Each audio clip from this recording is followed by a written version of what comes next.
క్రీస్తునందు మీకు శుభములు. మనము కొరింథీయులకు రాసిన మొదటి పత్రిక అధ్యయనం చేసుకుంటున్నాం. ఆ విషయమే మనం 6 అధ్యాయాలు పోయిన వారంతో మనం పూర్తి చేసుకున్నాం. 6 అధ్యాయాల్లో కూడా కొరింథీయుల్లో కనబడిన సమస్యల గురించి పౌలు ప్రస్తావిస్తూ ఒక్కొక్క సమస్యకు కూడా పరిశుద్ధాత్మ యొక్క నడిపింపుతో కొన్ని పరిష్కారాలను, కొన్నిసార్లు వాళ్ళని గద్దించడము, ఖండించడము, సూచనలు దయచేస్తూ ఎవరు ఏ రీతిగా నడుచుకోవాలి అనే విషయాన్ని తాను చాలా స్పష్టంగా వివరిస్తూ, పాపమును ఖండిస్తూ, వేర్పాటుతనాన్ని ఖండిస్తూ 6 అధ్యాయాల్లో కూడా చాలా విపులంగా రాసుకొచ్చి ఇప్పుడు సమస్యలు చాలా ఉన్నాయి ఈ సంఘంలో.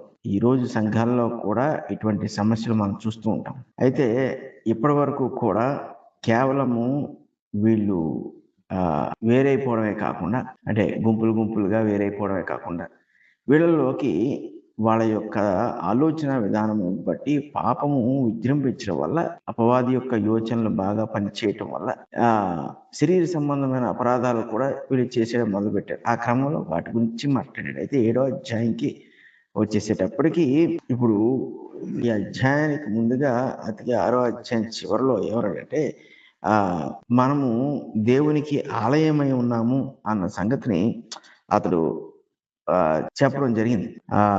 సో ఇప్పుడు అంటే క్రైస్తవుల్లో పాపము కొలువు ఉండడానికి వీల్లేదు. అంటే ఒకడు శోధన చేత శోధింపబడి నిలవలేకపోయి అపరాధం చేయొచ్చు, కానీ వాళ్ళలో పాపము నిలిచిపోవటం వల్ల పరిస్థితులు ఆ వ్యక్తి ఇంకా భయంకరమైన పాపాలు చేయటం, తద్వారా క్రీస్తుకి చాలా ప్రతికూలంగా జీవించడం, అసలు నియమము నిబంధన లేదన్నట్లుగా జీవించడం, ఇలాంటి రకరకాల పరిణామాలకు వెళ్ళిపోతుంటారు. సో ఇప్పుడు ఆ విషయాలు 6వ అధ్యాయం చివరిలో చెప్పి 7వ అధ్యాయంలో చాలా ఒక ప్రాముఖ్యమైన సంగతిని, అంటే ఈ పత్రికలో ఇది రాయవలసి వచ్చింది.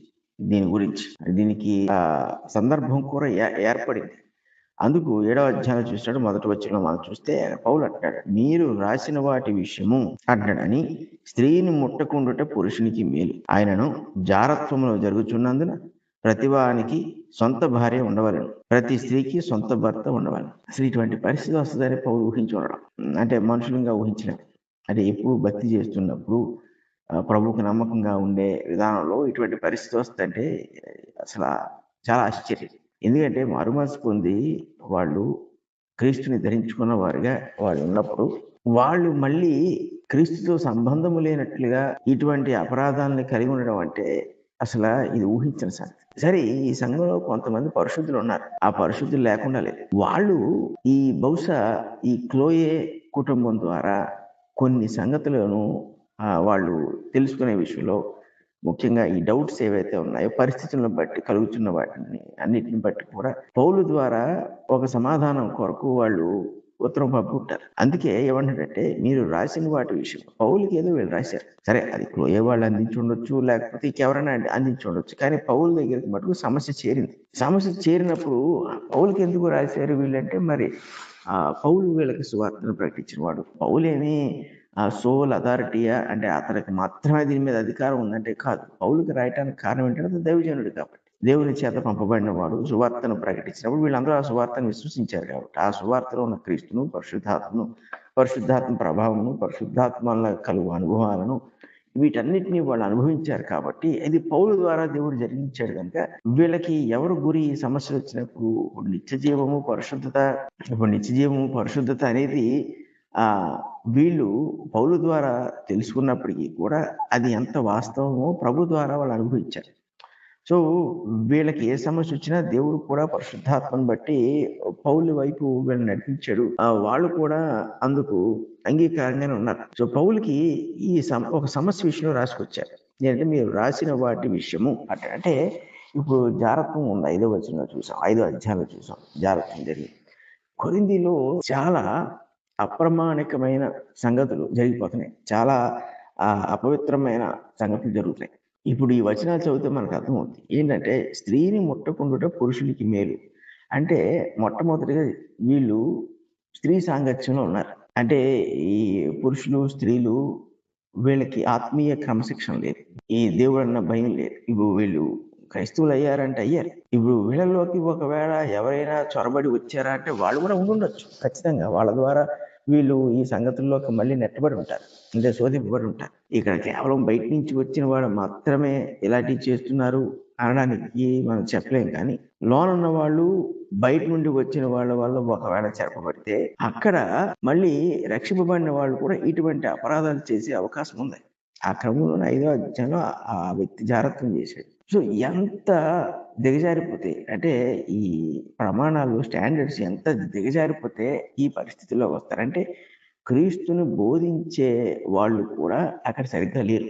సో అంటే క్రీస్తు సువార్తను ప్రకటించేవాళ్ళు, క్రీస్తుని గురించిన సంగతులు, పరలోక రాజ్యం గురించిన సంగతులు, ఈ భక్తి నియమావళి, అంటే ఈ విశ్వాస నియమావళి, వీటన్నిటినీ కూడా వివరించే వాళ్ళు అక్కడ తగ్గిపోవడం కానీ, బలహీనలైపోవడం కానీ, లేకపోవడం కానీ ఏదో ఒకటి జరుగుంటారు. ఇప్పుడు సువార్త బలంగా ప్రకటింపబడుతున్నప్పుడు అక్కడ అపరాధాలకి ఇంత ఛాన్స్ ఉండదు. ఇలాంటి అపరాధాలకు అసలు ఛాన్స్ ఉండదు.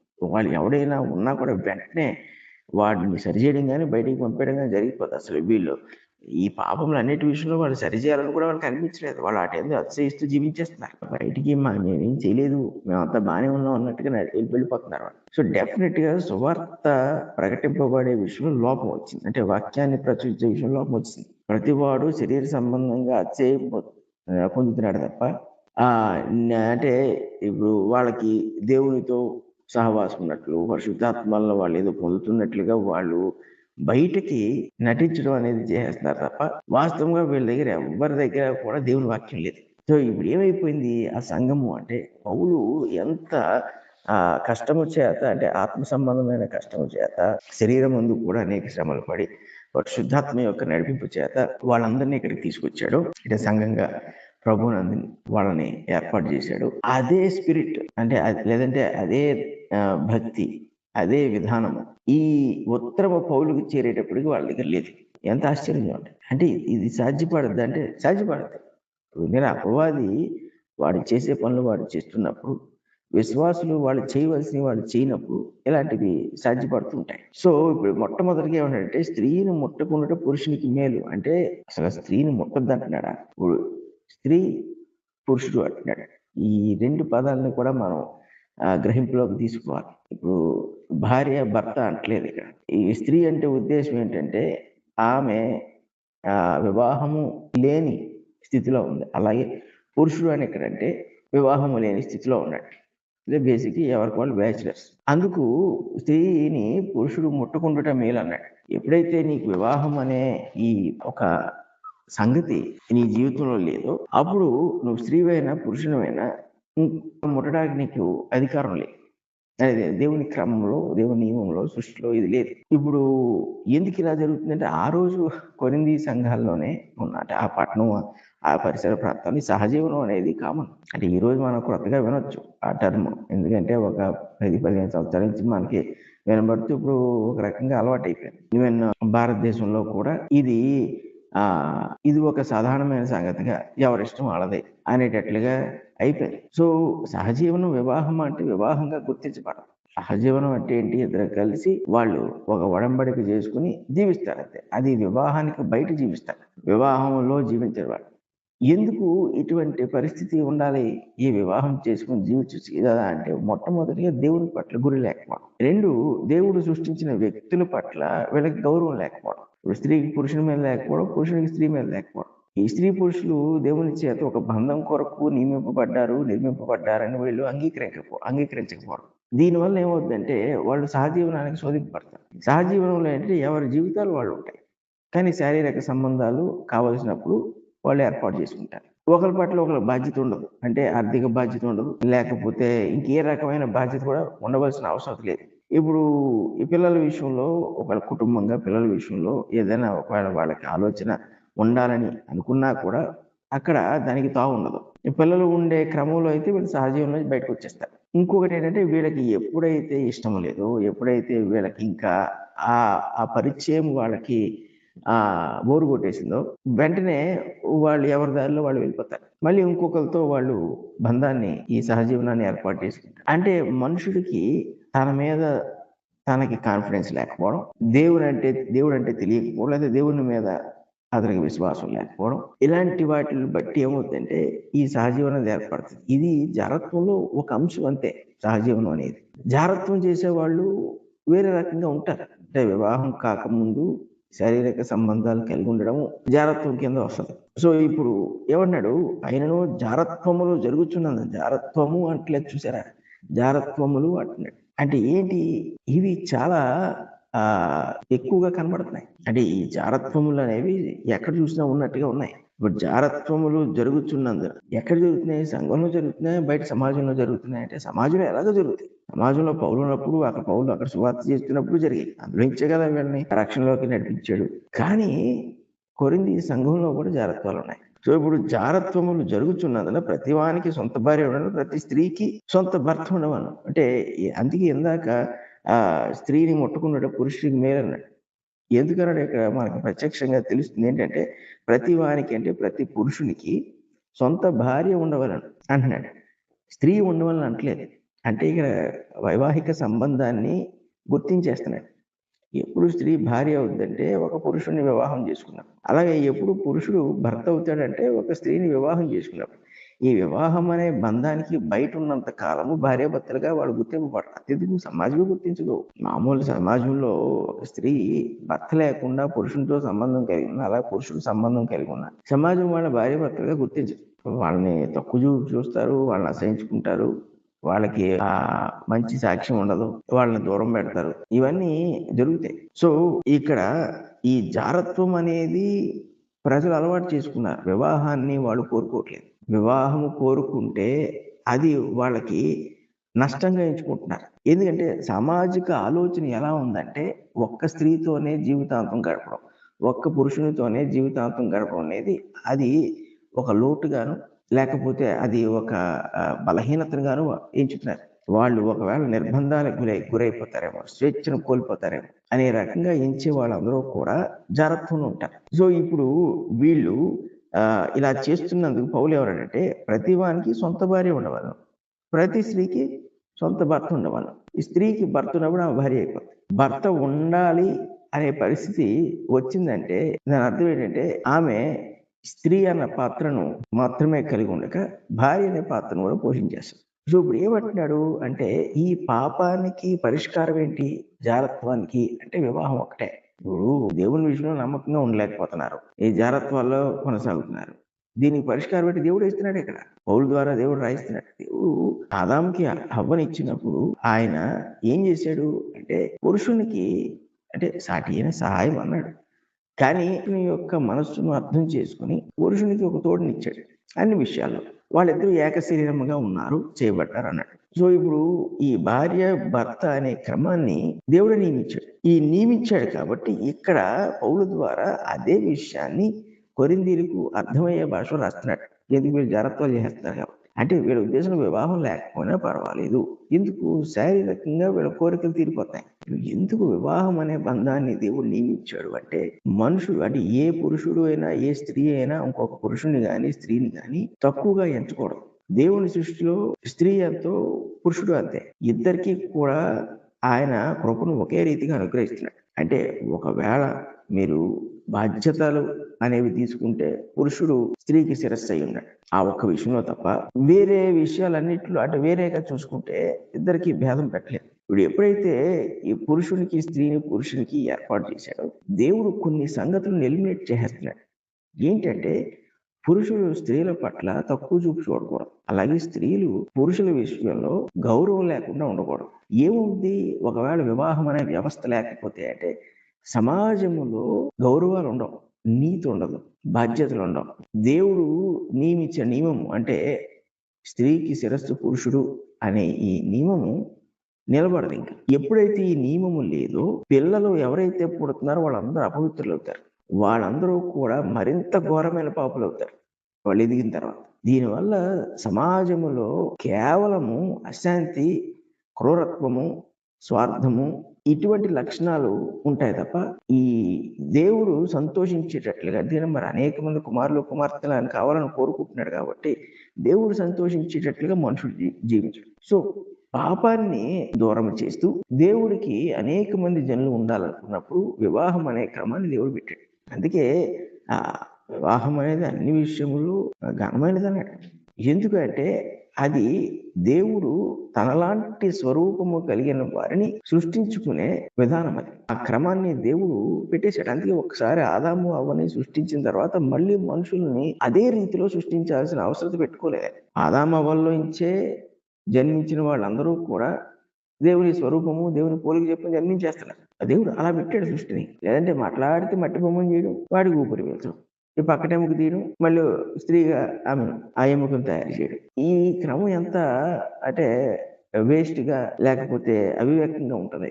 దాంట్లో అసలు ఏంటి దాంట్లో జ్ఞానం? కాబట్టి దేవుడు చాలా జ్ఞానయుక్తంగా ఆలోచన చేసి వివాహం అనే ఈ వ్యవస్థను దేవుడు ఏర్పాటు చేశాడు. ఇప్పుడు ఈ వ్యవస్థకు బయట ఎవరైతే జీవిస్తున్నారో శారీరక సంబంధాలు కలిగి వాళ్ళందరూ ఏం చేస్తున్నారు అంటే పాపాన్ని వాళ్ళు పోషిస్తున్నారు, పాపాన్ని పెంచుతున్నారు. అంటే మనుషుని యొక్క జన్మకు విలువ లేకుండా చేస్తున్నారు. ఎదుటివాని పట్ల దేవుడు కోరిన గౌరవాన్ని లేకుండా చేసేస్తున్నారు. అందుకు దేవుడు ఈ జారత్వం అనే దాన్ని పాపముగా దేవుడు పరిగణించాడు. ఈ జారత్వము చేస్తున్న వాళ్ళు ఉన్నారు కాబట్టి ప్రతి వానికి సొంత భార్య ఉండవలను, ప్రతి స్త్రీకి సొంత భర్త ఉండవలను. అంటే మీరు ఒకవేళ ఇలాంటి పరిస్థితులకు వెళ్ళే కన్నా కూడా మీరేం చేసుకోవాలి? మీకంటూ ఒక భర్త ఉండాలి. స్త్రీ వ్యక్తి నీకంటూ ఒక భార్య ఉండాలి, పురుషుడు వ్యక్తి. అక్కడితో క్లోజ్. ఇంకా అంటే నువ్వు పాపము చేయవలసిన అవసరం లేదు. ఈ సంగతిని చెప్తున్నాడు. ఇంకే తర్వాత 3వ వచనంలో అంటున్నాడు. ఇప్పుడు సమస్య ఎందుకు పెరుగుతుంది? లేకపోతే దీనికి కారణాలు ఏంటనేవి కూడా ఉద్దేశించి రాస్తున్నాడు. ఎందుకంటే వీళ్ళు ఏమి రాశారో మనకు తెలియదు. పౌలుకి ఏ సంగతులు రాశారో తెలియదు, కానీ తన సమాధానము చెప్తున్న దాన్ని బట్టి వాళ్ళు రాసిన వాటిని మనం ఊహించవచ్చు. సో ఇప్పుడు 3వ వచనానికి వచ్చేటప్పటికి ఏమన్నాడంటే భర్త భార్యకును అలాగనే భార్య భర్తకును వారి ధర్మములు నడపవలను. ఈ ధర్మాన్ని వివాహము బయట వీళ్ళు ఉండి జారత్వము చేసి పాపం చేసే కన్నా దేవుడు నియమించిన వివాహ వ్యవస్థలోకి వీళ్ళు వచ్చి ఆ నియమములో ఉంటూ వీళ్ళు ఒకరి పట్ల ఒకరు వారి ధర్మాలను నియమిస్తున్నప్పుడు అప్పుడు పాపమునకు చోటు ఉండదు. ఇప్పుడు ఇలా చెప్తున్నప్పుడు భర్త భార్యకును అలాగే భార్య భర్తకును వారి ధర్మము నడపవాలంటే ఇది ఆజ్ఞగా చెప్తున్నాడు. ఇది ఒక మాటగానో ఒక విషయంగానో చెప్పట్లేదు. ఈ బంధంలోకి వచ్చిన తర్వాత మీరు శారీరకంగా మీరు ఒకటైనప్పుడు దాన్ని కొనసాగించాలన్న, లేదంటే ఏమవుతుంది అంటే మళ్ళీ జారత్వం ఇందులోకి వచ్చే అవకాశం ఉంది. ఏ ఒక్కళ్ళు వాళ్ళ ధర్మాన్ని వాళ్ళు అంటే జరిగించకపోయినా అపవాది ఒకవేళ వాళ్ళు శోధిస్తే ఆ శోధన వాళ్ళు తట్టుకోలేని క్రమంలో మళ్ళీ వివాహ వ్యవస్థకు బయటకు వెళ్ళిపోతారు. మళ్ళీ పాపం అవుతుంది. ఇప్పుడు ఇంకెన్ని గొడవలు అవుతాయి చూడండి. ఈ పాపం చేయటం వల్ల అది బయటకు వచ్చి ఈ భార్యకో భర్తకో అది పెద్ద ఇష్యూ అయిపోయి యూరోప్లో పిల్లలు ఉంటాయి. పిల్లల జీవితం అటు ఇటు కాకుండా అయిపోయి కుటుంబం అంతా రోడ్డు బాలైపోయి పిల్లలకు భవిష్యత్తులో కూడా ఈ తల్లిదండ్రులను బట్టి గౌరవం ఉండదు. ఆ పిల్లలకు ప్రత్యేకమైన సాక్ష్యాన్ని దేవుడిస్తే తప్ప ఆ పిల్లలు ప్రభువుని తెలుసుకుని ప్రభువునందు నిల్చుని ప్రభువునందు కొనసాగుతుంటే ఈ తల్లిదండ్రులు చేసిన దోషాలు వాళ్ళ మీద పడకుండా ఉంటాయి. లేకపోతే ఆ పాపము ఆ తర్వాత తరంలో కూడా కొనసాగిపోతాయి. సో ఇప్పుడు ఏమంటున్నాడంటే ఒకరి పట్ల ఒకరికున్న బాధ్యత, ఈ ధర్మాన్ని మీరు నెరవేర్చుకోవాలి. ఇది ఇంత చక్కగా ఇంకెవరు చెప్పలేరు వాస్తవంగా. ఎందుకంటే చాలా ఏమంటారంటే మంచి భాషలో పౌలు రాస్తున్నాడు ఇక్కడ. అర్థమవుతున్న ఆటోమేటిక్గా అర్థమైపోతుంది మనకి. దీనివల్ల అర్థం కాకుండా ఉండేటట్లుగా ఏ భాష ఉపయోగించలేదు. ఇప్పుడు ప్రతి స్త్రీకి సొంత భర్త, ప్రతి పురుషునికి సొంత భార్య ఉండవని చెప్పగానే ఈ సంగతిని రాసేస్తున్నాడు. భర్త భార్యకును అలాగే భార్య భర్తకును వారి ధర్మములను నడపవలను. ఇది జరిగించినంత కాలము కూడా అపవాది వాళ్ళ మధ్యలోకి రాలేదు. ఎందుకంటే ఈ మనుషుడికి ఈ భార్య స్త్రీ అయినా పురుషుడికైనా ఇచ్చ అనేది ఉంటుంది. ఈ శారీరక ఇచ్చలు ఉంటాయి. వాటిని నెరవేర్చుకునే క్రమంలో పాపము చేసే కన్నా వివాహం ఉంటే దేవుడి దృష్టికి అది పరిశుద్ధంగానే ఉంటుంది. దేవుడు నియమించాడు కాబట్టి. ఎప్పుడైతే ఒకరి పట్ల ఒకరు ధర్మాన్ని నెరవేర్చట్లేదో ఈ నెరవేర్చని వారు ఇంకొకరికి బాధను, వేదనను, కష్టాన్ని కలుగు చేస్తుంటారు. కాబట్టి అపవాది శోధించడానికి అవకాశాన్ని కలుగు చేస్తుంటారు. అందుకే ఇది ఆజ్ఞగా మాట్లాడాడు. ఎవరి వల్ల అయితే ఈ బాధ కలుగుతో వాళ్ళు కుటుంబానికి నష్టం చేస్తుంటారు. దేవుడి ఇష్టానికి వాళ్ళు వ్యతిరేకంగా ప్రవర్తిస్తుంటారు. దేవుని చిత్తమును వాళ్ళు నిరర్ధకం చేసేస్తుంటారు. దేవుడు సంతోషించవలసిన చోట దేవునికి దుఃఖాన్ని కలిగించే పరిస్థితులు వాళ్ళు ఏర్పాటు చేస్తారు. సో ఏమంటున్నాడు? ఫస్ట్ ఏ పురుషుడు స్త్రీని ముట్టకూడదు అంటే ఇద్దరు కూడా బ్యాచిలర్స్ గా ఉన్నారు. రెండోది ఏమంటున్నాడు, జారత్వములు ఎక్కువైపోతున్నాయి కాబట్టి ప్రతి పురుషునికి సొంత భార్య, ప్రతి స్త్రీకి సొంత భర్త ఉండాలంటున్నాడు. దీనివల్ల వయసును బట్టి వీళ్ళలో కలుగుతున్న భావాలన్నీ కూడా దేవుని యందు పవిత్రంగానే ఉంటూ వాటిని నెరవేర్చుకోవచ్చు. మూడేమంటున్నాడు నెక్స్ట్, ఇలాగ జరగడానికి ఎవరి ధర్మము వాళ్ళు నిర్వర్తించాలంటాడు. సో ఇవన్నీ కూడా ఆప్షన్స్ కాదు, ఇవన్నీ కూడా స్పష్టమైన ఆజ్ఞలు. ఇలాగే చేయాలి తప్ప ఇంకొక రకంగా చేయడానికి వీల్లేదు. ఈ సమాజానికి ఎంత అవసరం వచ్చి ఉంటాయి. ఈరోజు సామాజిక నీతి వైవాహిక సంబంధాల్లో లేదు. ఎవరు ఎలా ఎటుపోయినా కూడా సమాజం పెద్దగా అంటే వాళ్ళు సరిచేసే క్రమం సమాజంలో లేదు. దీనివల్ల సమాజం అంతా కూడా మరింత పాపంలోకి వెళ్ళిపోతుంది. అందుకే మన చుట్టూ ఉన్న పరిస్థితులు, మనం వింటున్న సంగతులు, చూస్తున్న సంగతులు అన్నీ కూడా అంటే రోజు రోజుకి విపరీతం అయిపోతున్నాయి. అన్ని దేని చుట్టూ తిరుగుతున్నాయంటే కామ వికారం ముందు తిరుగుతున్నాయి. ఈ మనుషులకి కలిగే ఈ ఇచ్చలు, శారీరక ఇచ్చలు దీని చుట్టూ తిరుగుతున్నాయి. సో ఇప్పుడు మరి క్రీస్తు ప్రభు ఆయన సంఘం దగ్గరకు వచ్చేటప్పుడు అంత పరిశుద్ధతలో వెళ్ళాలి. ఈ పాపముతో సంబంధం లేకుండా వెళ్ళాలి. ముఖ్యంగా జాగ్రత్తం చేసేవాళ్ళైనా, వ్యభిచారం చేసేవాళ్ళైనా దేవుడికి వాళ్ళ జీవితాల్లో చోటు ఎవరు, దేవుడిని లెక్క చేయరు. దేవుడు ఉన్నారన్న సంగతిని వాళ్ళు గుర్తించరు. ఇది మరి దేవునికి కోపం తెప్పించే సంగతి. కాబట్టి వాళ్ళ జీవితాల్లో దేవుడు కష్టాన్ని తీసుకొస్తాడు, అవసరమైతే శాపాన్ని ఇస్తాడు. ఇదంతా జరగకూడదంటే దేవుడు ఏం చేశాడంటే వివాహ వ్యవస్థను ఏర్పాటు చేశాడు. ఇప్పుడు అందులో ఉన్న వాళ్ళకి కూడా బాధ్యతలు చెప్తున్నాడు. మీరు మీ ధర్మాన్ని నిర్వర్తించకపోతే అది కూడా ఉల్లంఘనే.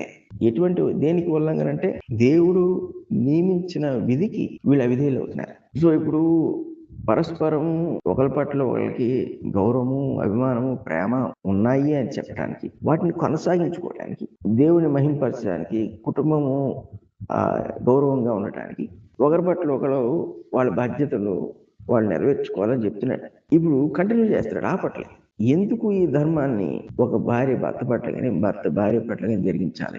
వివాహ బంధంలో అసలు ఏం జరుగుతుంది? ఇప్పుడు నువ్వు వివాహం కానివాడిగా ఉన్నావు, నీ జీవితాన్ని నువ్వే బాస్. నువ్వు స్త్రీవైనా పురుషువైనా పాపం చేయడానికి ఒకవేళ నాకు అధికారం ఉంది అనుకుంటే, పౌలు అన్నట్టు ఇదివరకు అధ్యాయాల్లో నేను ఏది సమస్తము చేయటకు నాకు స్వాతంత్రం ఉంది అన్నట్టు చేసుకోవచ్చు. కానీ వాటన్నిటి వల్ల నష్టం ఉంటుంది. ఈ పాప సంబంధమైన చేయటం వల్ల నష్టం ఉంటుంది. సో ఇప్పుడు ఈ ధర్మాన్ని కొనసాగించాలి అంటే 3వ వచనంలో చెప్పిన ధర్మం 4వ వచనానికి వచ్చేటప్పటికి పౌలు ఎందుకు దేవుడు ఇలాగా ఒకరి పట్ల ఒకరి ధర్మాన్ని విధించాలని చెప్తున్నాడు అంటే, భర్తకే గాని భార్య తన దేహము పైన అధికారం లేదు, అలాగున భార్యకే గాని భర్తకు తన దేహం పైన అధికారం లేదు. ఈ విషయాన్ని గుర్తించకుండా వివాహము చేసుకున్న వాళ్ళు మళ్ళీ జాగ్రత్తము గాని వ్యభిచారం కానీ చేస్తారు. ఇంకా వివాహం చేసుకున్న తర్వాత వివాహేతర సంబంధం కలిగి ఉంటే వ్యభిచారమే. సో ఇప్పుడు ఎంత స్పష్టంగా చెప్తున్నాడు చూడండి, భర్తకే కానీ భార్యకు తన దేహం పైన అధికారం లేదు. అంటే ఇప్పుడు భార్య లేకపోతే నిరోధించడానికి ఆమె తన హక్కుని ఉపయోగించుకోవడానికి వీల్లేదు. ఏంటంటే తన హక్కు వివాహ బంధంలో విడిచిపెట్టేసింది. ఏదైనా హక్కు ఉంటే భర్తకి ఇచ్చేసింది. సేమ్ అదే విషయాన్ని భర్త కూడా చెప్తున్నాడు. ఇప్పుడు తనకి ఏదైతే హక్కు ఉందనుకుంటున్నాడో అది హక్కు తన భార్యది అయిపోయింది. సో తన ఈ ధర్మాలను నెరవేర్చే విషయంలో వీళ్ళు ఏం చేశారు, వివాహములో ఒకళ్ళ మీద ఉన్న హక్కులు ఇంకొకరికి ఇచ్చేసుకున్నారు. ఈ చాలా మంది క్రైస్తవులు ఈ సంగతి తెలియకుండా వివాహం చేసుకుంటారు. దీనివల్ల ఏమవుతుందంటే దేవునికి నమ్మకంగా జీవించే పరిస్థితులు ఏర్పడతాయి. ఇప్పుడు ఎప్పుడైతే భర్తకు తన శరీరం మీద తనకు హక్కు లేదు, అది భార్యకు ఉందో, అలాగే భార్యకు తన శరీరం మీద తనకు హక్కు లేదు కానీ భర్తకు ఉందో, ఇక్కడ జరుగుతున్న గొప్ప కార్యక్రమం ఇంకోటి ఉంది. ఇది చాలా మంది రియలైజ్ అవ్వడం. ఏంటి అంటే సమాధానమును ఏర్పరచుకుంటున్నారు ఇద్దరి మధ్యన. అంటే ఏంటి, దేనికి సమాధానం అంటే అన్ని విషయాలకి సమాధానం. సో ఇప్పుడు ఒకరి పట్ల వాళ్ళ గౌరవం ఉంటుంది, ఒకరి పట్ల వాళ్ళ ప్రేమ ఉంటుంది, ఆలోచన ఉంటుంది. దేవుని నియమము ఆ కుటుంబంలో నిలబడుతుంది. ఇప్పుడు ఇదే హక్కులు నా ఇష్టం నాది, నీ ఇష్టం నీది అన్నట్టుగా ఉన్నారనుకో. భార్య భర్తతో నీకు నా మీద హక్కు లేదన్నా, భర్త భార్యతో నీకు నా మీద హక్కు లేదన్నా ఏమవుద్ది, అసమాధానం అనేది వచ్చింది. అసమాధానం వచ్చినప్పుడు అసంతృప్తి అనేది ఏర్పడుతుంది. ఈ రెండు ఎప్పుడైతే ఉన్నాయో ఇద్దరి మధ్యన కూడా ద్వేషభావాలు ప్రారంభమవుతాయి. ఇప్పుడు దీనివల్ల ఏమవుతుంది, ఇంకా ఒకరినొకరు నిందించుకోవడం, దూషించుకోవడము, ఇదంతా ఒకవేళ పిల్లలు ఉంటే మీద ఎటువంటి చెడు ప్రభావం తీసుకొస్తుందో చూడండి. ఇప్పుడు పిల్లలు ఎటువంటి వాతావరణం పెరుగుతారు, సరే, ఒకవేళ వీళ్ళిద్దరిలో ఒకరు భక్తి పరులు అనుకో, కనీసం దేవుడు కనికరం ఎంతో కొంత ఉంటుంది. ఇద్దరు కూడా ఎవరి హక్కును వాళ్ళు వెనక్కి తీసుకునేటట్లుగా ఉంటే దేవుని యొక్క నియమాన్ని ఉల్లంఘించిన వారు కాబట్టి వాళ్ళకి శిక్షకు పాత్రలు అవుతారు. ఇద్దరిలో ఒకడు ఈ హక్కును వెనక్కి తీసుకుంటే రెండో వాడు ఏం చేయలేడు. ఇంకా అది స్త్రీ అయినా పురుషుడైనా వాళ్ళు ఏం చేయలేరు. ఏమి చేయలేనప్పుడు ఎవరు బాధింపబడుచున్నారో వాళ్ళ పక్షముగా దేవుడు ఉంటాడు. ఇక వాళ్ళ పక్షంగా న్యాయం జరుగుతుంది. అట్లీస్ట్ పిల్లలు కూడా పూర్తిగా అన్యాయానికి గురవు, వాళ్ళు దురభిప్రాయాలకు వాళ్ళు వశము కాకుండా ఉంటారు. ఆ ఒక్కరు అంటే ఎందుకు, ఇక వాళ్ళ హక్కుని వాళ్ళు తన భర్తకు భార్యకు ఇచ్చి ఉన్నారు కాబట్టి దేవుని నియమాన్ని అట్లీస్ట్ ఇద్దరిలో ఒకడు గౌరవించి దాన్ని కొనసాగిస్తున్నారు కాబట్టి వీళ్ళు ఎంతో కొంత దేవుని విషయమై నడుచుకునే అవకాశం ఉంటుంది. కుటుంబం కూడా కొంతవరకు మాత్రమే శాంతి సమాధానం కలిగి ఉంటుంది. ఎందుకంటే ఈ ఆజ్ఞలు పాటించకపోతే వివాహంలోకి రాలేదనుకోండి, మరి భయంకరమైన జీవితం, జాగ్రత్తమే, వ్యక్తులు జాగ్రత్తలోకి వెళ్ళిపోతున్నారు. ఇప్పుడు వివాహంలోకి వచ్చిన తర్వాత ఈ నియమాలను కొనసాగించకపోతే ఎన్ని చెడు పరిణామాలు ఉన్నాయి చూడండి. వీటన్నిటికీ ఎవరైతే వాళ్ళ ధర్మాన్ని నియమించట్లేదో వాళ్ళని ప్రశ్నిస్తాడు దేవుడు. వాళ్ళ మీద దేవుడు ఆయన పరిణామాలను చూపిస్తాడు. సో ఈ 4వ వచనం చెప్తున్నప్పుడు ఈ భార్య భర్తలు ఎలా జీవించే సంఘాల్లో చెప్పట్లేదు, ఈ సంగతులు క్రైస్తవులకు బోధించట్లేదు, వివరించట్లేదు. పైగా పక్షపాతంగా చెప్పేవాళ్ళు ఉంటారు ఇందులో. ఇక్కడ పక్షపాతానికి అసలు పౌలు పరిశుద్ధాత్మ ద్వారా అవకాశం ఇవ్వట్లేదు. భార్యకు తన విషయంలో తనకు అధికారం లేదు, భర్తకే ఉంది అని చెప్తున్నప్పుడు అదే మాట భర్త విషయంలో కూడా చెప్తున్నాడు. సో ఈ వైవాహిక బంధములో ఒకరి పట్ల ఒకరు కలిగి ఉండవలసిన భావాల విషయంలో ఎవరు ఎక్కువ కాదు, తక్కువ కాదు. దేవుడు ఇద్దరిని సమానంగా ఉండమంటాడు. ఎందుకు వివాహం అన్ని విషయంలో ఘనమైంది అన్నాడు. ఇక్కడ దేవుడు తన కుటుంబాన్ని తన జనాంగాన్ని ఏర్పాటు చేసుకుంటాడు. ఇప్పుడు అసమాధానం అనేది ఏర్పడిపోతే దేవునికి కుటుంబం రాదు, దేవుడు కోరుకున్న జనాంగం ఏర్పడదు. సో అందుకే పౌలు ద్వారా ఇవన్నీ రాసుకొస్తూ ఇప్పుడు 5వ వచనం అంటే ప్రార్థన చేయటకు మీకు సావకాశం కలిగినట్లు కొంతకాలం వరకు ఉభయల సమ్మతి చొప్పునే తప్ప ఒకరినొకరు ఎడబాయకుడి. మీరు మనసు నిలపలేకపోయినప్పుడు సాతాను మిమ్మల్ని శోధింపుకున్నట్లు తిరిగి కలుసుకుని, ఎందుకంటే ఓపెన్గా చెప్పలేడు ఎవడు కూడా. సో వీళ్ళని ఎప్పుడు కూడా అన్యోన్యంగానే ఉండమంటున్నాడు. ఒకే ఒక్క సందర్భంలో, ఒక సమయంలో తప్ప, ఆ సమయంలో దేవునితో అన్యోన్యంగా ఉండమంటున్నాడు. చూడండి, భార్యాభర్తలు అన్యోన్యంగా ఉండడం అంటే ఒక శరీరంగా ఒకరి మీద ఒకరికి హక్కు కలిగినట్లుగా ధర్మాన్ని వాళ్ళు నిర్వర్తించేటట్లుగా ఉండాలి. కానీ ఒక్క విషయంలో వీళ్ళు కొంతకాలం ఎడబాసి ఆత్మ సంబంధంగా దేవునితో ఏకమైనట్లు ఉండమంటాడు. ఎందుకు ఈ విషయాన్ని చెప్పాడు ఇక్కడ? ఇంకేదైనా చెప్పొచ్చు కదా. ఇప్పుడు ఈ ప్రార్థన చేయ విషయం మాత్రం ఎందుకు ఇక్కడ ప్రస్తావిస్తున్నాడు? ఏ ఉద్యోగాలు చేసుకుంటున్నప్పుడు వేరువేరుగా ఉండండి అని చెప్పి, లేకపోతే క్రియలు చేసేటప్పుడు వేరువేరుగా ఉంటుంది.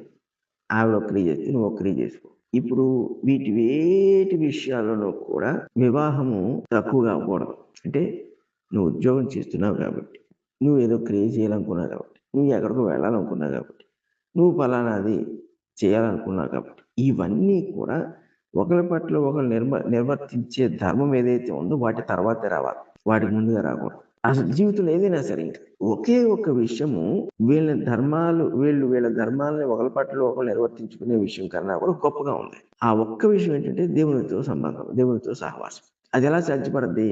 నువ్వు 10 క్రియలు చేసేస్తే క్రైస్తవుడిగా అది సాధ్యపడదు. దేవుని సన్నిధిలో దేవునితో ఒక్క మనసు కలిగి ఉంటేనే తప్ప అది సాధ్యపడదు. చాలా మందికి ఈ సంగతిని జరిగించే మనసు ఉండదు, జరిగించడం. కానీ ఏమంటాడు? ప్రార్థన చేసే విషయంలో తప్ప ఏమన్నాడు? మిగిలిన అన్ని విషయాలు, మిగిలిన సమయంలో, అన్ని విషయాల్లో కాదు, మిగిలిన సమయం అంతట్లో కూడా మీరు వేరుగా ఉండడానికి వీలు. అంటే మీ ఆలోచన మేము వేరుగా ఉండాలనుకుంటున్నాము అన్నట్టుగా ఉండకూడదు. సో ఇప్పుడు ఏమంటాడు?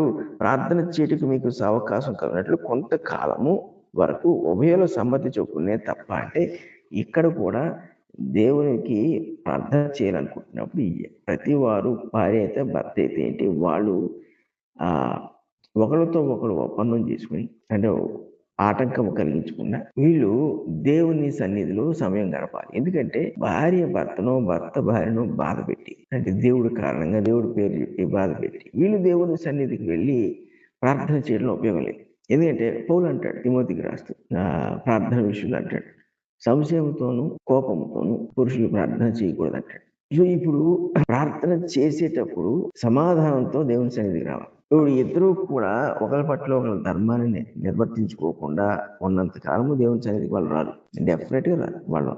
అయితే ఒకవేళ ఇద్దరిలో ఇందాక చెప్పుకున్నట్టు ఇద్దరిలో ఒక వ్యక్తి దేవునికి నమ్మకంగా ఉంటూ తన హక్కు ఇంకా కూడా భార్యకో భర్తకో విడిచిపెట్టిన వాడిగా, అంటే తన మీద హక్కు విడిచిపెట్టిన వాడిగా ఉంటున్నంత వరకు కూడా అటువంటి వాడు దేవునికి నమ్మకంగా ఉండగలడు, ప్రార్థన చేయగలడు. దేవుని నియమాన్ని వాడు ఉల్లంఘించలేదు. హృదయమందు ఏదైతే ఇక్కడ చెప్పబడిందో అవి వాడు కలిగి ఉన్నాడు. కాబట్టి అటువంటి వాడు ప్రార్థన చేసినప్పుడు దేవుడు అతని ప్రార్థన ఆలకిస్తాడు, లేదా ఆ స్త్రీ ప్రార్థన ఆలకిస్తాడు. ఇప్పుడు ఇక్కడ ఉభయులు సమ్మతి లేకుండా దేవుని సన్నిధికి వచ్చే ప్రయత్నం చేస్తే మటుకు ఆ ప్రార్థన విలువ ఉండదు, ఫలితం ఉండదు, దేవుడు అంగీకరించడు. అందుకు ఉభయుల సమ్మతి చొప్పుననే కానీ అన్నట్టు. అంటే అర్థం ఏంటంటే అంటే ఇప్పుడు దేవుని సన్నిధికి వెళ్ళాలంటే వీళ్ళిద్దరూ అనుకుంటే కానీ వెళ్ళకూడదా, దేవుడు వీళ్ళకన్నా తక్కువవాడా అన్న ఉద్దేశం కాదు ఇక్కడ. దేవుడు అవమానింపబడకూడదు. దేవుడు మన ప్రార్థన ఆలకించి దానికి ఫలితం ఇవ్వాలి అంటే మన హృదయం పరిశుద్ధంగా ఉండాలి, మన ఆలోచనలు పరిశుద్ధంగా ఉండాలి. ఒకరినొకరు బాధ పెట్టుకుని దేవుని సన్నిధికి రావడం అనేది దేవుడిని అవమానించినట్టు, దేవుడిని దుఃఖపరిచినట్టు. కానీ ఇద్దరూ కూడా ఒప్పందం చేసుకుని దేవుని సన్నిధికి వచ్చినప్పుడు ఇద్దరు మనసుల్లో ఒకరి మీద ఒకరికి ద్వేషాభిప్రాయాలు కానీ కోపాలు కానీ ఉండవు. కాబట్టి వాళ్ళు దేవుని సన్నిధిలో మనస్ఫూర్తిగా హృదయపూర్వకంగా ఉండగలరు. అందుకు ఏమన్నాడంటే ప్రార్థన చేయుటకు మీకు అవకాశం కలిగినట్లు, సమయాన్ని ఖచ్చితంగా ప్రార్థనకి ఏర్పాటు చేసుకోవాలి. అదే అనుమానం.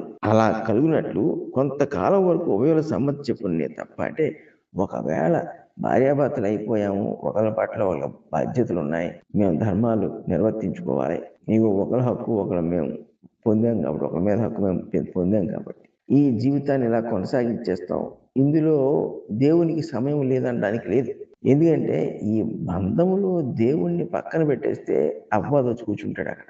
ఈ బంధము బలంగా ఉండాలి, స్థిరంగా ఉండాలంటే భార్య భర్త వ్యక్తిగతంగా దేవునితో సంబంధం కలిగి ఉండాలి, ఉండి వాళ్ళ బంధాన్ని దేవుని ఎందుకు కాపాడుకోవాలి. అలా చేయని పక్షంలో అపవాది అవకాశాన్ని తీసుకుంటాడు. ఒకడే చేస్తున్నారు అనుకోండి, ఆ ఒక్కళ్ళని బట్టి దేవుడు కనికరిస్తూ ఉంటాడు, కాపాడుతూ ఉంటాడు. కానీ రెండో వాళ్ళ జీవితంలో దేవుడు ఎప్పటికీ సమాధానాన్ని ఇవ్వడం, అంటే శాంతిని ఇవ్వడం. ఎవరు వాళ్ళ బాధ్యతను నిర్వర్తించట్లేదో వాళ్ళ శిక్షార్హులుగా చూస్తాడు దేవుడు. సో ఇప్పుడు ఇక్కడ జరుగుతున్న సంగతి చూసి అంటున్నాడు, ఈ ఉభయుల సమ్మతిని చెప్పుకునే తప్ప ఒకరినొకరు ఎడబాయకుడి, అంటే ఒకరినొకరు నిరాకరించుకోకుండా, అంటే అక్కడ కలిగి ఉండవలసింది పొందవలసిన దాన్ని మీరు తీసివేయకండి.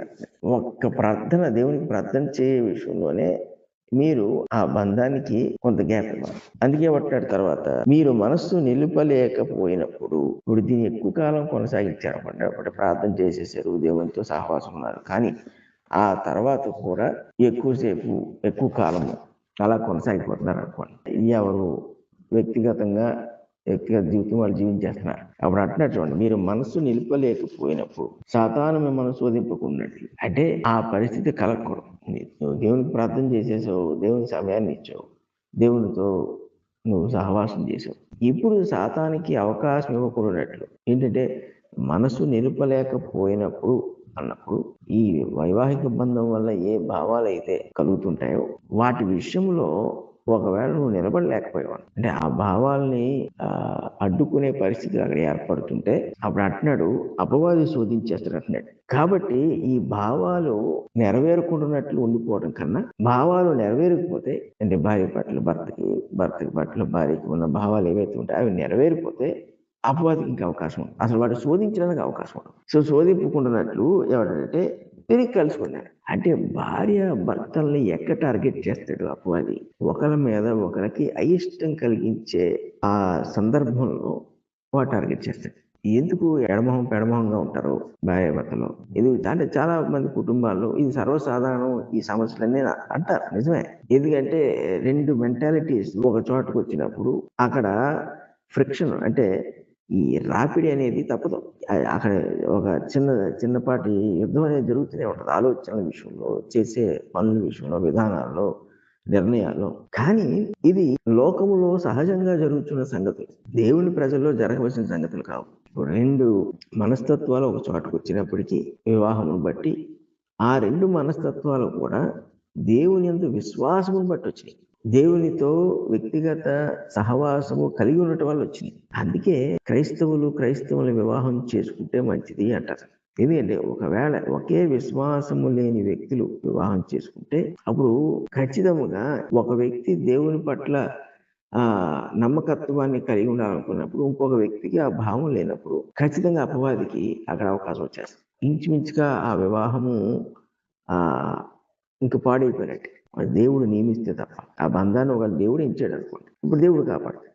కానీ సొంత నిర్ణయాలతో ఎవరు నచ్చిన చేసేసుకుంటున్నారు అనుకోండి పెళ్ళిళ్ళు, అప్పుడు ఈ అపవాదికి అవకాశం కలుగుతుంది. సో ఇప్పుడు భార్యాభర్తలు దేవుని నియమం బట్టి ఒకటిగా ఉంటున్నప్పుడు ఆ దేవుని నియమాన్ని పాడు చేయాలంటే అపవాది ఏం చేస్తాడంటే ఇద్దరి మధ్యన వాడు శోధన తీసుకొచ్చే ప్రయత్నం చేస్తాడు, ఇద్దరిని దూరం చేసే ప్రయత్నం చేస్తాడు. అప్పుడేం చేస్తుంటాడు, ఎవరు బలహీనంగా ఉన్నారు, ఎవరు అంటే దేవుని విషయంలో దూరంగా ఉన్నారు, ఎవరు భూ సంబంధమైన ఆశలతో ఎక్కువగా ఉన్నారు, దేవుడు అంటే ఇష్టం ఉండొచ్చు, వాళ్ళకి భక్తి ఉండొచ్చు, ఒక రక్షకుడు ఉండొచ్చు, కానీ ఈ రక్షణానందము పొందే విషయంలో విశ్వాసం వృద్ధి చేసుకునే విషయంలో వాళ్ళు వెనకబడిపోయి ఉన్నారు. వాళ్ళు బలహీనలు, అది భార్య అవచ్చు భర్త అవచ్చు, ఆ బలహీనలు టార్గెట్ చేస్తారు. ఆ బలహీనల మనసులోకి వెళ్ళి వాడు అనవసరమైన ఆలోచనలు, లేని సంగతులను గురించి జరగని సంగతుల గురించి ఆలోచన చేసే సామర్థ్యతను వాళ్ళకి ఇచ్చేస్తాడు. ఈ బలహీనలు ఏమవుతారంటే ఈ ఇంకొక వ్యక్తి పట్ల, ఈ వివాహంలో ఉన్న రెండో వ్యక్తి పట్ల వాళ్ళు అన్యాయంగాను, తప్పుగాను, దురుద్దేశంతోనూ, స్వార్థముతోనూ, దుర్బుద్ధితోనూ ప్రవర్తించడం మొదలు పెడతారు. అపవాది ఒక వ్యక్తి విషయంలో విజయం పొందేశాడు, రెండో వ్యక్తి విషయంలో విజయం పొందడానికి ఈ వ్యక్తిని వాడుకుంటాడు. ఇక ఈ వ్యక్తి తన ధర్మాన్ని నిర్వర్తించడం విఫలమైపోవడమే. ఇక తన హక్కుని ఆ స్త్రీ అయినను పురుషుడైన వెనక్కి తీసేసుకుంటాడు, ఇచ్చిన హక్కుని వెనక్కి తీసేసుకుంటాడు. తీసేసుకుని ఏమవుతుందంటే ఎవరైతే ఈ దేవుని నియమానికి కట్టుబడి ఉన్నారో ఈ వైవాహిక బంధంలో వారిని విపరీతమైన శోధనకు గురి చేస్తారు. దేవుని పక్షంగా అతను ఉన్నాడు అనుకోండి, దేవుని నియమంలో ఆ స్త్రీ ఉందనుకోండి, కొనసాగుతుంది. ఆ నిరీక్షణలోనూ ఆ శ్రమలోనూ వాళ్ళు స్త్రీ అయినా పురుషుడైనా కొనసాగుతారు. అప్పుడు దేవుడు వాళ్ళని కాపాడుతాడు, వాళ్ళకి నెమ్మదినిస్తాడు, వాళ్ళ పక్షంగా ఉంటాడు. అలా కాకుండా బాధింపబడుచున్న వాళ్ళు ఒకవేళ ఆ బాధను జయించలేకపోయారు అనుకోండి, ప్రభువునందు ఆ బాధను జయించలేకపోయారు అనుకోండి, వెంటనే ఆ కుటుంబం అవమాన పాలైపోతుంది. ఎంతో సమయం పట్టదు వాళ్ళు వ్యభిచారంలోకి ఇంకొక దాంట్లోకి వెళ్ళిపోవడానికి. ఈ క్రైస్తవ కుటుంబాన్ని అపవాది ఇలా పాడు చేస్తారు. ఎక్కడైతే దేవుడు ఒకరి పట్ల ఒకరు ధర్మాల్ని విధించాలి అంటే నిర్వర్తించాలి అని చెప్తున్నాడు, అది జరగకుండా చూడాలనుకుంటాడు. ఇంకా ఇప్పుడు ఒకరి దేహం మీద ఇంకొకరికి హక్కు ఉందని ఎప్పుడైతే దేవుడు చెప్తున్నాడో ఆ హక్కుని విరమించుకునేటట్లుగా వాడు చేస్తాడు. అందుకు మనసులను పాడు చేస్తే చాలు, హక్కుల్ని విరమించేసుకుంటాడు. వాడి ప్లాన్ పూర్తయిపోయింది. ఇప్పుడు ఇక్కడ శ్రమపడేది వ్యక్తులు, ఒక బిడ్డలు ఉంటే బిడ్డలు, అంతేకాదు బాధపడేది దేవుడు. ఇప్పుడు దేవుడు ఎంత సంకల్పించాడో ఈ క్రైస్తవ కుటుంబం బట్టి లేదా క్రైస్తవ కుటుంబం ద్వారా అదంతా కూడా హాల్ట్ అయిపోయింది, అదంతా కూడా నిలిచిపోయింది. ఇప్పుడు దేవుడు ఏం చేయాలి, ఒకరైతే ఒకరు, ఇద్దరైతే ఇద్దరు, వీళ్ళు బాగు చేసుకుంటే తప్ప, వాళ్ళకి బుద్ధి కలిగి చేస్తే తప్ప వాళ్ళని ఆయన పనిలోకి పెట్టుకోలేడు, లేదా ఆయన కొరకు, ఆయన మహిమ కొరకు ఉపయోగించుకోలేడు. సో దేవుడు వీళ్ళ విషయంలో మళ్ళా శ్రమ పడవలసినట్టు అయిపోతుంది. సో పౌలు ఏమంటాడంటే అపవాదికి ఈ విషయంలో అవకాశం ఇవ్వకండి, ప్రార్థన చేయుటకు మీరు ఒప్పందం చేసుకుని కొంత సమయం వేరే తర్వాత వెంటనే మళ్ళీ కలిసిపోండి. ఇలా కలిసిపోవటం వల్ల అపవాదికి ఇంకా మీ విషయంలో ఎటువంటి అవకాశం ఉండదు, లేదంటే పాడు చేసేస్తాడు కుటుంబాన్ని. ఎంత అద్భుతంగా చెప్పుకొచ్చాడు. ఇటువంటి వివాహ బంధాన్ని క్రైస్తవులు లోకానికి చూపించవలసిన వారు. ఈ రకంగా కూడా మనం లోకానికి వెలుగై ఉన్నాం. ఎందుకంటే ఇంత పరిశుద్ధంగా ఏ అపరాధము భార్యాభర్తల మధ్యన చోటు చేసుకోకుండా ఉండటం అనేది లోకంలో ఎవరికీ సాధ్యం కాదు. ఒక్క దేవుని యందు నమ్మికించిన వాడు తప్ప వాళ్ళలోనే సాధ్యమవుతుంది. ఎందుకంటే ఈ బంధాన్ని ఏర్పాటు చేసింది, ఈ బంధాన్ని నిలిపి స్థిరపరిచి కొనసాగించున్నవాడు దేవుడు. నిజ దేవుడుకున్న శక్తి సామర్థ్యాలు ఈ బంధాలు నిలకడగా ఉండడం కనబడతాయి. అపవాదికి అవకాశం దొరకదు. ఇప్పుడు అలా కాని పక్షంలో, అంటే ఈ ఇద్దరు వ్యక్తుల్లో ఒక వ్యక్తి అయినా బలహీనపడినా, దేవుడి ఇష్టానికి తిరుగుబాటు చేసిన మళ్ళీ పరిస్థితులు వేరేగా ఉంటాయి. ఒకవేళ ఇద్దరు అలాగే ఉన్నారనుకో, తిరుగుబాటు చేసేవాళ్ళు పూర్తిగా చేదాటిపోతాయి. అప్పుడు దేవుని ఉగ్రతను చూడాలి. ఒకళ్ళైతే ఒకళ్ళు, ఇద్దరైతే ఇద్దరు చూడవలసిందే. పౌలు ఈ ప్రాసెస్ అంతటిని కూడా ఇంత వివరణగా చెప్పడానికి కారణం ఏంటంటే, కొరింథీయులకి పెద్ద పెద్ద అనుమానం కలిగింది. ఇంత అనుమానం ఎందుకు కలిగిందంటే, ఎవరికి నచ్చినట్టు వాళ్ళు ప్రవర్తిస్తున్నారు. వివాహానికి విలువ లేనట్లుగా ఆ రోజు రోమా ప్రభుత్వం, ప్రజలు, వాళ్ళ విధానాలు, వాళ్ళకుండే రకరకాల ఈ దేవతలు, ఇవన్నీ కూడా ఈ వివాహ నియమానికి కట్టుబడి ఉండేటట్లుగా అవి సహకరించలేదు. ఎవడికి ఏది ఇష్టమైతే అది, ఎలా పడితే అలా.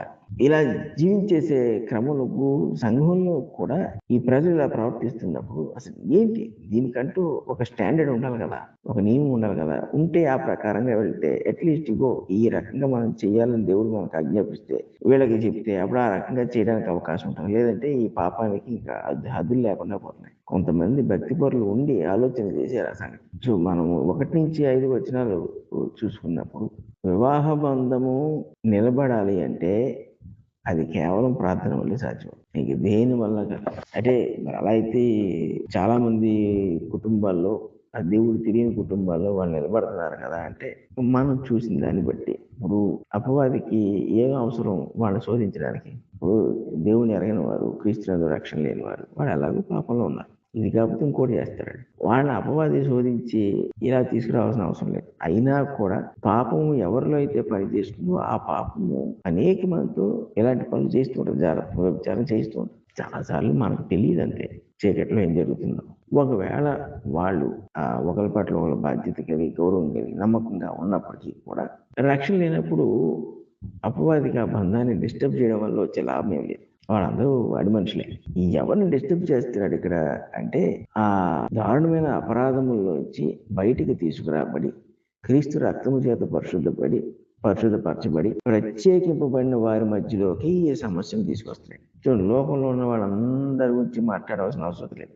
దేవుడు యేసుక్రీస్తులో పరిశుద్ధుడు కాబట్టి, ఆయన సంఘం పరిశుద్ధంగా ఉండాలి కాబట్టి వారి గురించే ప్రస్తావిస్తున్నాడు. వారు ఎలా జీవించాలన్నది ప్రస్తావిస్తున్నాడు. కాబట్టి అందరూ బాగానే జీవించేస్తున్నారు కదా, వాళ్ళు కూడా ఒకరి పట్ల నమ్మకంగా జీవితాంతం ఒక పురుషుడికి ఒక స్త్రీ అన్నట్టుగా ఉంటున్నారు కదా. ఇందులో గొప్పతనం ఏముంది అంటే, అందులో శోధన లేదు, ఇందులో శోధన ఉంటుంది. వాళ్ళు దేవుని ప్రజలు కాదు, దేవుని యొక్క స్వరూపం సృష్టింపబడిన, దేవుడు ఎన్నిక చేసిన ప్రజలు కాదు. సంఘము దేవుడు పిలుచుకున్న ప్రజలు.